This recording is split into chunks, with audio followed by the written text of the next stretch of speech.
Hey guys, welcome back to the channel, and now we're in part 2 of the Henry J. Resurrection build series. And today I don't have the kids with me. We're getting a little personal, we're getting a little deep into the history of this thing. So this is just us. And you'll notice that this video is a little longer than my normal history pieces, and that's because we're taking a little more personal approach here. I'm going to tell you how I came across the history of this car, how some of the things fell in my lap, and then we'll back up and actually tell the history of this car, starting from as early as we know. So I bought this car in March of 2024, and the very first thing I did before I did any research was a video. I did a walk around video showing the car. It wasn't anything super in depth because I didn't know the real history behind it. So when that video came out, the internet started talking, word traveled pretty quick, and I got a couple of good leads. One of those was from Mike Davis. He's a buddy of mine from the Knoxville area, and he knew this car. He used to see this car sitting outside of the garage. He tried to buy this car, and suddenly it ended up on Marketplace and it just got gone real fast, and he didn't have a chance to own this thing. And I hate that because I've been in that same situation where you're chasing a car down and then suddenly, poof, it's gone. Anyways, he and I talked about it. He told me what he knew about the car and what he had been told about the car. I leave that conversation with a notepad full of notes of things that he had told me. Well, then I get a Facebook message, one of those message requests where it's not somebody that you're friends with, it's just somebody random that sends you a message. And that was from Timber Shaw, and he said, "My granddad really wants to talk to you about this Henry J. He feels like he knows this car." So, of course, that's a good solid lead, and this is going to add to my notes. So I call, and his grandfather, that is Gary Shaw. I get on the phone with Gary. We talk for, 45 minutes, maybe even an hour. We talk, and he's telling me some things about this car, some things I didn't necessarily mention in the video that are in very good alignment. So I'm just filling out my notepads, papers are flying. I'm trying to get every ounce of detail I can from Gary. So we talk about it, and he tells me, some previous owners' names, which is super handy. Well, then, not long after I bought the car, so this was like April of 2024, I've already had those conversations. And then I have a photo shoot to do on an orange Vega station wagon. I did a video on that car. You can go back and look at that some other time. And he had asked me about a particular Sun Blue Line gauge that he was needing for another project. I called him the day before our photo shoot just to confirm, like, we're going to meet here at such and such time, the normal stuff. We're just following up because it's going to be about a 3-hour drive for me, and he's going to have to load the thing up on a trailer, and it's, we just need to talk to each other. And while we're on the phone, I said, "Hey, you were telling me you needed a Sun Blue Line gauge." And I said, "Remind me what you were needing." Well, it ended up being a voltmeter. I didn't have that. But it got us talking about this car because he's from the Bristol area, and from the phone conversation I had with Gary, every previous owner of this car was from that general area, Bristol, northeast Tennessee. And I explained the car to him. He hadn't seen the video. I had told him about the engine setback and the axle and the rear end and all these details, and the color and this padded area on the cowl. That, to me, that's still the biggest identifier of this car. And he said, "Are you telling me you have Bob Treadway's car?" And I said, "Well, you tell me, because I don't know. I'm trying to track down the history."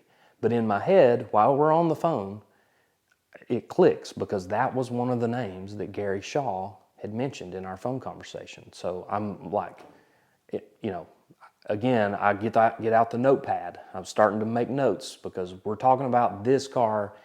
If he's connecting some dots that he doesn't even know about by mentioning Bob Treadway's name, I'm on the right track here. So we're talking, and it's clicking with him too, and he says, "I'm going to blow your mind right now." He said, "I'm going to send you a picture of that car." And I'm excited at this point because even with my big conversation with Gary, there was no direct picture that identified the car. He did send me a picture of the car from a previous identity, but it didn't show this identity. So I get off the phone, and then just a few minutes later, I get a text message with the picture. And it was the picture that I needed to identify this car. The front end was flipped forward. You could see clearly, clear as day, you could see the padded cowl, you could see the engine set back, you could see the aluminum scoop sitting up on top of the dash, you could see the aluminum pitman arm that's custom machined, you could see the Earhart master cylinder that's in that position right where it was when I bought this car. All these things really clicked with me like this was the car. And from there, it got even more interesting because all those things that Gary was telling me was starting to really add up into the story of this car. And luckily for me, some of those previous owners are still alive, and I was able to reach out to them and get their side of the story so that I could put together the full history of this car. As early as we know on this car, the earliest actual date we know is 1967. That's when this car was first on the drag strip. And before that, according to Gary Shaw, this car was on a road trip. It was just a regular everyday car. Most of these things didn't last very long because they were just cheap economy cars. But this car was being driven cross country and it broke down in the Erwin, Tennessee area. And it sat at like a service station. As it sat there, I don't know if the owners bought another car. I don't know that part of the story, how they got to whatever their destination was. I don't even know. They might have just moved in Erwin. Who knows? But the car sat for a little while at this service station, and eventually a guy by the name of Fred White bought the car. Now, Fred was pretty young at the time, and he was into cars, but this was really his first big effort into a purpose-built race car. Now, you might recognize the name Fred White because he owns and operates a business in the Bristol, Tennessee area called White Performance. And he's an engine builder, machinist, engineer. I mean, he's a very educated guy, smart guy, and he's applied a lot of what he learned from this car into his career and into lots of other racing programs through the years. And he's had lots of other race cars. Probably the most famous of those race cars was a white C2 Corvette. Stick shift car, made lots of RPMs, lots of noise, and it was a very good performer. So 1967 is when things got pretty serious for this car. Moving back a couple of years, 1965 is when he got married. And so when you really start thinking about a young man who is trying to do something for himself, trying to make a family, trying to get educated. He was in college at ETSU for industrial engineering, and he spent 5 years earning his bachelor's degree while also raising a family, working, doing all the things that a man's got to do. He was also in the ROTC program during that time.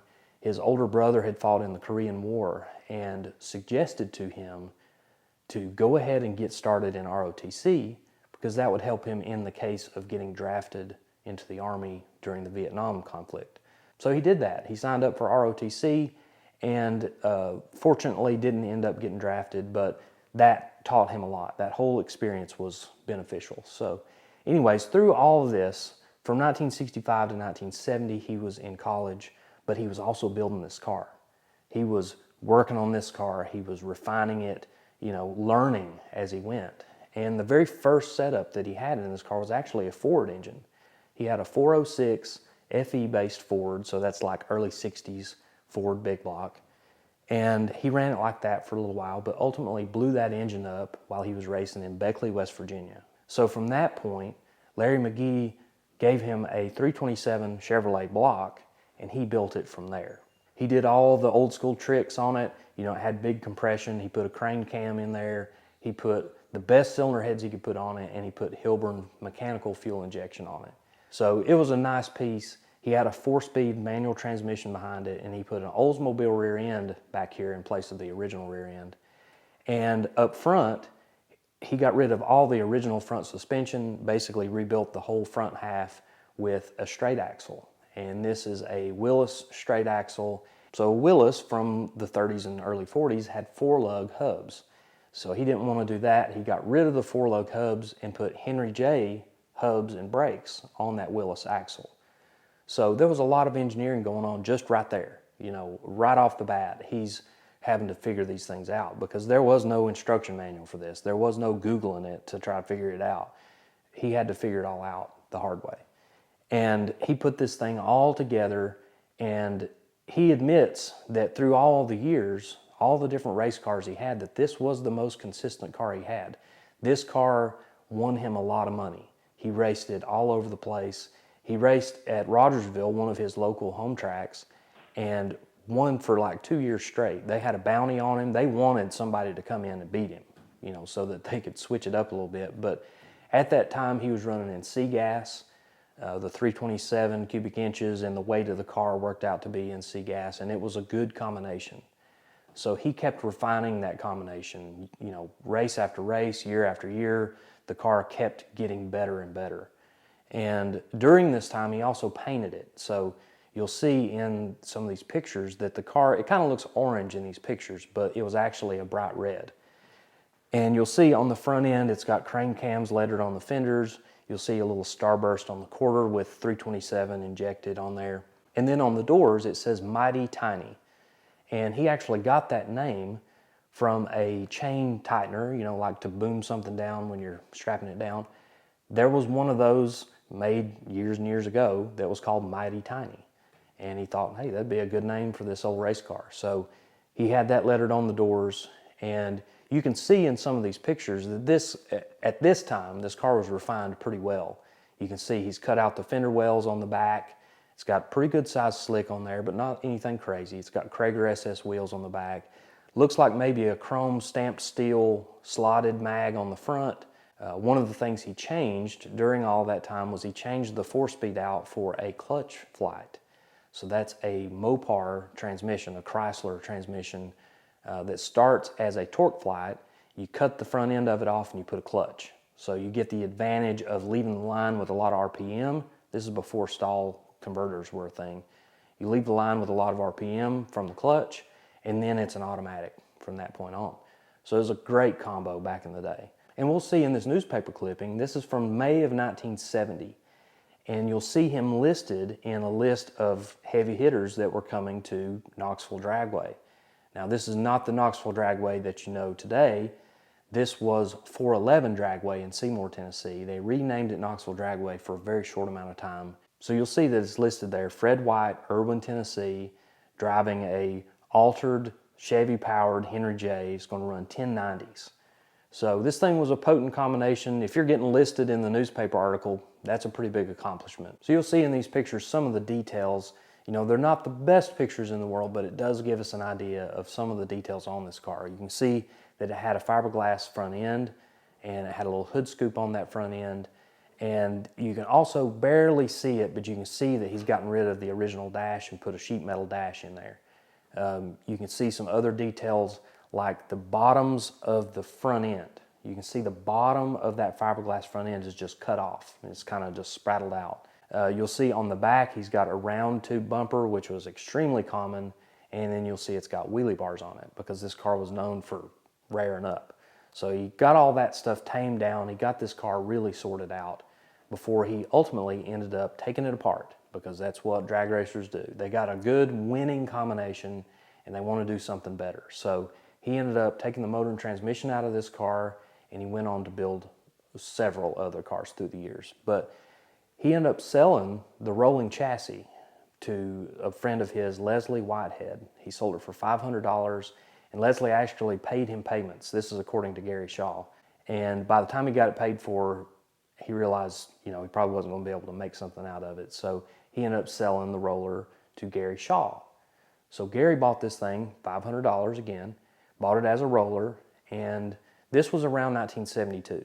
So the car had kind of run its course with Fred White, but it still had potential. They were still dealing with a race-winning combination. Even though the engine and transmission was gone, they could very easily replicate that and put this thing back on the track. So Gary wanted to do that. He wanted to put this thing back together, and he admitted to me that his dad and his wife didn't exactly get excited about him having a drag car. So this thing ended up sitting, and he ultimately sold it. When he saw the video of the car and was able to put those pieces together, he was thrilled to know that his old car and this car he had so many memories of was still out there. It was still alive. So as we're continuing the history, Gary ends up selling the car to Bob Treadway. This was about 1973. So Bob takes this car and runs with it.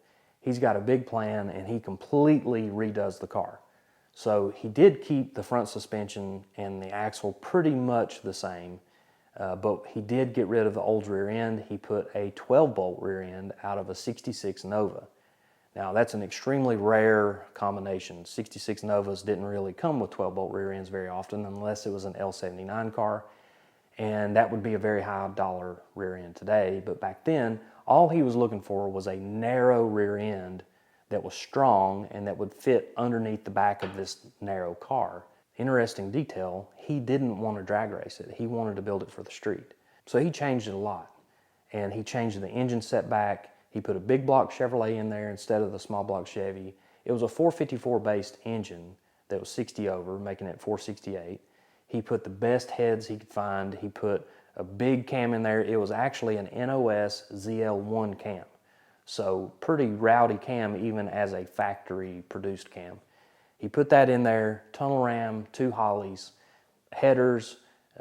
He set this car up to be a really radical street car. Big compression. I mean, this thing was rowdy. And behind it, he put a turbo 400 transmission, and again, that 12-bolt rear end. And as I found out, it's got 538 gears. So he was ready for action on the street with this car. But he did have a set of like 32-inch tall tires on it, so that offsets that crazy gear ratio. So here are some nitty-gritty details that I took into consideration when I was documenting this car. And these pictures that I got from Tracy Hicks are the absolute best as far as pointing out those details and matching it up with what I've got now. So the first thing that stuck out to me was the padded part on the cowl. Of course, I've mentioned that before, but what you can also see in some of these pictures is the decal placement. The Moroso decal up under the scoop, the B&M decal up above the master cylinder, and then of course that master cylinder is the same Hurst Earhart master cylinder that was on this car. So, there's some really good things we can match up here, and one of the most distinct is the steering setup. So this car has a steering box sitting up on top of the frame rail, which is unique in itself, but then off to the side is a custom machined aluminum pitman arm. And that piece is accompanied with some stainless arms that is one of a kind. There's not another one like it. Now in the picture of this thing with the front end down, you'll notice that Bob added to the bottom of that front end. What you'll also see is that the body line does not match the door, at least on the driver's side. I noticed on the passenger side it's a little closer match, but when I first got this car I noticed that body line was a little bit off. Other details you'll see in this picture is the location of the roll bar. You'll see that it's back further than it normally would be. A lot of times it's lined up directly with the B-pillar. In this case, it's scooted back because the driver position is scooted back. And you'll see the padding around it, all that is matching up with what we see on the car today. You'll also get a little glimpse of that red metal flake steering wheel, which is still in place. The Bob Treadway setup had a killer tire and wheel combination on it. It had a pair of 15x4 Krager SS wheels on the front with some Mohawk Meteor bias-ply tires on there. And then out back, it looks like some 15x12-inch Krager SS wheels with some giant M&H slicks, probably 14 inches wide, 32 inches tall if I had to guess. Giant slicks really adding to the radical look of this car. Another thing Bob did before he painted this car is he redressed the wheel openings on the back. So it wasn't necessarily rough. You've seen some of the rough old gassers where the wheel wells are just hacked out. Fred had done a real nice clean job out of it, but Bob went back and added a little flared edge around it. Not only did he do all that, he straightened the car up. After years on the drag strip, the car probably had a little bit of wear and tear. He got rid of all the lettering and he painted this car in AMC Matador Red. So that's code P39. He knew all this stuff. When I talked to Bob Treadway, he was a wealth of knowledge on what he did to this car. It was like he just did it a couple months ago. He had all this stuff, just rattled it all off, and it was a wonderful experience to talk to him because he had emotional connection with this car too. So 73 is when he got it. He built it, through the mid-70s, got the car on the road. He never drag raced it. He took it around on the street. I'm pretty sure that he probably got a little rowdy on the street with it. And he even took it to the Rod Run in Gatlinburg, Tennessee. He had this car for a few years. He put a lot of work into it. And the coolest thing to me is that he had some pictures taken of it. And that's what allowed us to identify this car, whereas those pictures told the whole story. So he had a friend that happened to be a girl that was going to college. She was going to be a photographer, and she had some good equipment and she had some skill. Obviously, when you see these pictures, this is not something an amateur would take. These pictures are taken during good lighting. The background is cool. There's no bunch of weird reflections in the car. I mean, you really get a sense of how slick this car was. You get a sense of the stance. You get it all from these pictures. It was acrylic lacquer paint that he had hand rubbed. I mean, it was slick. It was a show car. Bob also put a different set of wheelie bars on it when he put the 12-bolt rear end. He put wheelie bars on it. He built the 4-link. He told me all those things. He did all of that. And you'll see another one of those distinct details when you see that scoop that kind of breaks into the windshield area. That's one of the coolest things to me. And I'll make a note here. Years ago, we're talking almost 20 years ago, I did a drawing. I used to draw cars a lot. Like that was my passion, was drawing cars. And I loved Henry J's. So I drew hundreds of Henry J's through the years, all different varieties. I used to draw like the Dr. Feelgood car that my dad had. I used to draw Pro Street Henry J's, drag cars, all this stuff. Well, I was digging through some of the drawings I had scanned a while back, and one of them that I had scanned in, and I've got digitized, I'll show it to you here, is a Henry J. Engine set back with a scoop in the windshield. When I saw this, I was like, whoa, this is my car. So that was cool that kind of connected, and that maybe I had a vision for this car a long time ago. So Bob Treadway builds this car. He drives it, he romps on it. It's a wild combination for the street. And not only does he get attention from this car, he also had a passion for snakes during this time. He had a pet python that would ride with him in this car. So if this car didn't already get a lot of attention, the fact that he'd have a big giant python in there, wow, like this thing had to be the talk of the town. So unfortunately around 1977, Bob goes through a divorce and this car has to get split up. Engine and transmission get sold, and then ultimately he sold the rolling chassis. And I did find a classifieds ad that says, mighty tiny ex-gasser, you know, freshly built, it's this car. It's obvious that it's this car. And the asking price is $2,800 for a rolling chassis, which was a lot of money for 1977. But this was a fresh car. It had just been painted. It was, you know, real nice and slick. So I don't know a whole lot about the middle ground of this car's history. Like from 1977 when it got sold to now, I don't know a whole lot about it. I don't even know the people's names that had the car before me. So essentially I bought it from Sam Daffron, who bought it from the people who had had this car for years. This car sat on the side of the highway, sort of in between Knoxville and Strawberry Plains. You could see it from the highway for a few years. Mike Davis told me he would stop in there and check on it. He tried to buy it a few times. I don't think that this car was driven after 1977. I don't have any evidence that this car was driven after that. The only things that changed on this car from that Bob Treadway configuration to now is that it's got a plastic racing seat from the 80s, and somebody put a Jegs sticker on the firewall. Those two things didn't align with those old pictures and didn't align with the era. So otherwise, I don't have any evidence that this thing was ever back on the road or on the track. So this car sat for years. A few people knew about it. They'd ask about it, try to buy it, and it never was for sale. Well, then suddenly it ended up on Facebook Marketplace, and it got gone immediately. I never even saw it on Facebook Marketplace. So Sam Daffron from Flintstone, Georgia, bought the car, and he just kept it in his enclosed trailer. He never even got it out and unloaded it. And he had plans for it, but as he realized that he wasn't going to get around to it, and he needed to free up a little bit of money and space, he decided to sell it. And he could have put this thing on Marketplace. He probably could have made him a pretty good profit on it. Instead of that, he contacted me via Messenger and said, hey, I've got this car. You need to come check it out.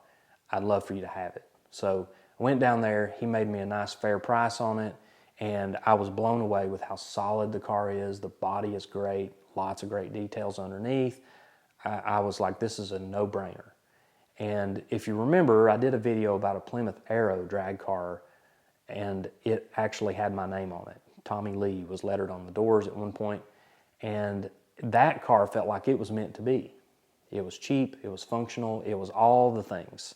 But I passed on it because it was going to put our family in a financial bind, and I couldn't pull the trigger on it. Well, then a few months pass, and my financial situation had leveled out. This car pops up. I really feel like that was meant to be. That whole situation was meant to be, meant for me to own this car.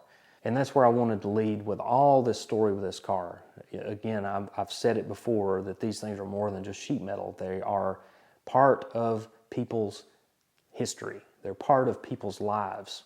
People have experience with these cars that you can't just replicate, and it's even hard for me to tell those stories. Like, it doesn't come across the same as when somebody's feeling that in their heart. So before you skip ahead, before you click off of this video, I want to, even if it's just a personal favor to me, I want you to watch the rest of this video because it means a lot to me. So through finding all the history and all the things that have fallen into place on this car, I was really excited to start working on it. So I brought this car home in October, put it right outside of my back door so that I see it every single day. I got to walk past it every day.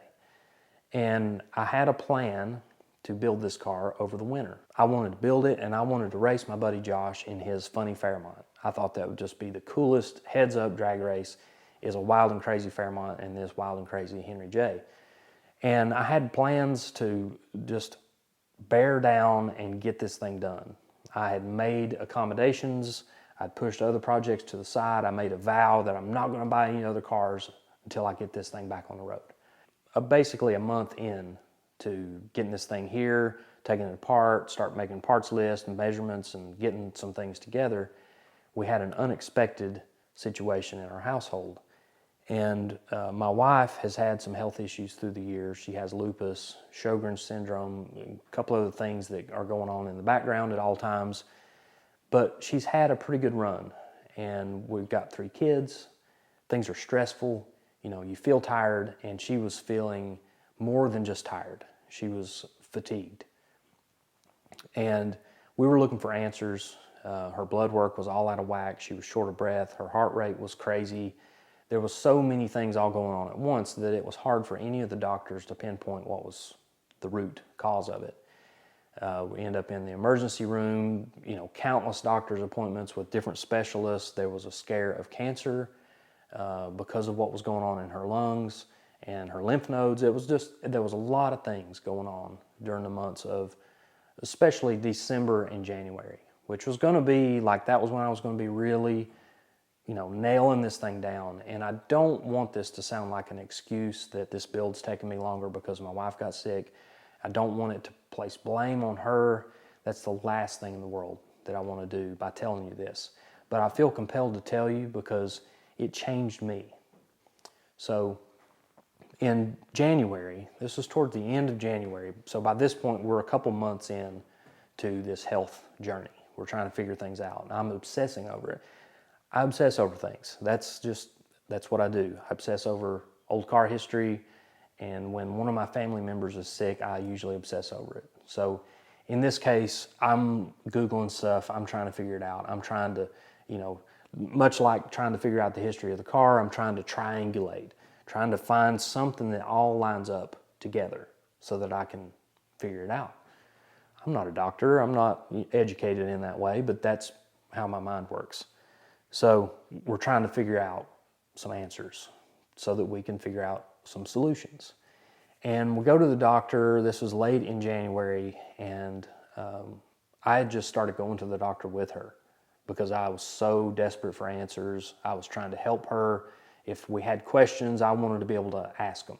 I wanted to be assertive about it and get to the bottom of this. So she and I went to a doctor late January. The kids went with my mom, and we didn't necessarily get the answers we wanted that day. But we got some answers as far as like a treatment plan, medicine, things like that, that would hopefully help her get back going. But that night, she was going to bed early, and the kids are at my mom's house. I decided I was going to come out here and work on this car. By that point, I had set the motor in. just as a mock-up. You'll see that in the next episode. You'll see us mock the motor and transmission up. But I'd set the motor and transmission in it. I'd gotten a transmission cross member from Summit Racing, and I was mocking that up and going to install it in the car that night. I had a plan that I was going to do that. So I got everything ready, and I roll up under this car on the creeper, and I just had this sudden urge to just stop. And I put my tools down, and I laid there on that creeper. And in previous months, I'd been listening to a good friend of mine, Bobby Joe Hancock. He's a preacher at the Bridge Church in Rogersville, Tennessee. Rogersville is where this car used to race, by the way, so I thought that was neat. But I've been listening to some of his messages, and he would talk about getting in your prayer closet. And what he means by that is get somewhere where you have no distractions. You don't have the TV going or your phone going or kids going or nothing. You're just quiet. And what I realized in that moment as I laid down under this car, that it was quiet. It was real quiet. And I'm not talking about just ambient noise. I'm talking about my mind was quiet. And in that quiet moment, the urge was to just stop what I'm doing and pray. Because here I am. This is my chance. This is the quiet moment that I've been looking for months. And so I prayed, and the prayer wasn't necessarily, please heal my wife, because I'd prayed that thousands of times in the last few months. It wasn't necessarily that. It was more of just a prayer of peace and a prayer of gratitude that, we've made it this far, that there's a lot worse things that people are going through. And having some gratitude for that was important during that time. And when I finished praying, I had this overwhelming sense of peace. I just felt like I had to tell somebody. And I did. I posted on Facebook about it, on my personal account. And I just kept feeling like that's not enough. That's not enough. More people need to know this experience that I had, that I could go from just completely riddled with anxiety and fear and, just so many feelings that I couldn't even get a good, consistent, solid prayer out. Like it couldn't even come to me. But that night, laying under this car, it did. And I came away from that with this peace and with this feeling of hope and this feeling that I needed to let go of that. It didn't mean that I was going to quit worrying about her. It didn't mean that she was going to be healed. It meant that I was going to let go of the obsession. And that's exactly what happened. That night, it changed me. There's a lot of things that people go through. You might be going through something in your life that you can't handle. You can't fix it. And the only person who can, in some cases, is God. And to me, that night, praying that prayer and feeling those feelings, it changed my walk with God. It gave me confidence. It gave me a feeling of hope that was real. And it wasn't that she was just going to be healed instantly. It was that I was going to trust God to handle it.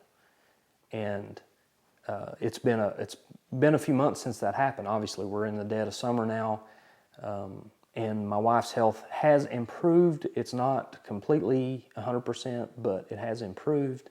So I wanted to share that with you because this old car means a lot to me, but my family means way more.